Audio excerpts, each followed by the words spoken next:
حضرت محمد اور چاند کے دو ٹکڑے ہونے کا معجزہ شق القمر تحقیقی و جذباتی انداز نسم اللعان الریوہمن الریوہنم یہ رات بہت عام نہ تھی۔ آسمان پر چاند پوری آبوتاب سے چمک رہا تھا اور زمین پر اللہ کے نبی اپنے رب کا پیغام پہنچا رہے تھے۔ مگر قریش کے سردار جو ہد دھرمی پر قائم تھے کہنے لگے، اے محمد، اگر تم سچے نبی ہو تو چاند کو ہمارے لیے دو ٹکڑوں میں تقسیم کر کے دکھاؤ۔ یہ کوئی معمولی چیلنج نہ تھا، مگر رسول اکرم نے اللہ کی طرف رجوع کیا اور پھر اللہ تعالیٰ نے وہ معجزہ دکھایا جو قیامت تک کے لیے دلیل بن گیا۔ حضرت انس رضی اللہ عنہ فرماتے ہیں، نبی کریم نے چاند کی طرف اشارہ کیا اور چاند اللہ کے حکم سے دو حصوں میں تقسیم ہو گیا۔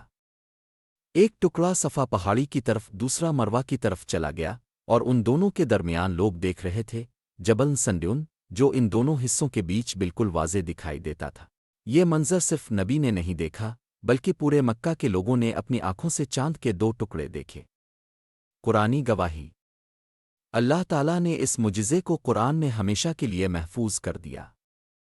اقتربت السوایا واونشقو القمرہ ترجمہ، قیامت قریب آ گئی اور چاند پھٹ گیا۔ بعض قریش سورہ نے القمر کہا، آیت۔ یہ محمد کا جادو ہے، ہم انتظار کریں گے، اگر باہر کے قافلے بھی یہی منظر دیکھ چکے ہوں تو ہم مانیں گے۔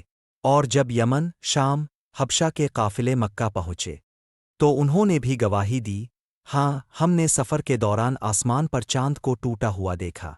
یہ گواہی صرف عرب کے لوگوں نے نہیں دی بلکہ ہندوستان، چین اور فارس کے بعض مورخین کے ہاں بھی اس واقعے کا ذکر پایا گیا ہے۔ کئی اسلامی مورخین جیسے ابن کثیر، امام طبری اور قاضی اعظ نے اس واقعہ کو متعدد اسناد سے نقل کیا ہے۔ اختتامی پیغام۔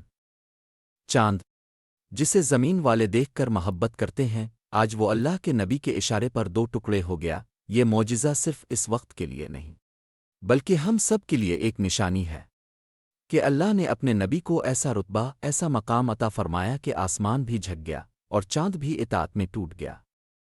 ہم ایمان لاتے ہیں کہ وہ اللہ کے سچے نبی ہیں اور ان کی ہر بات سچ، حق اور روشن راستہ ہے۔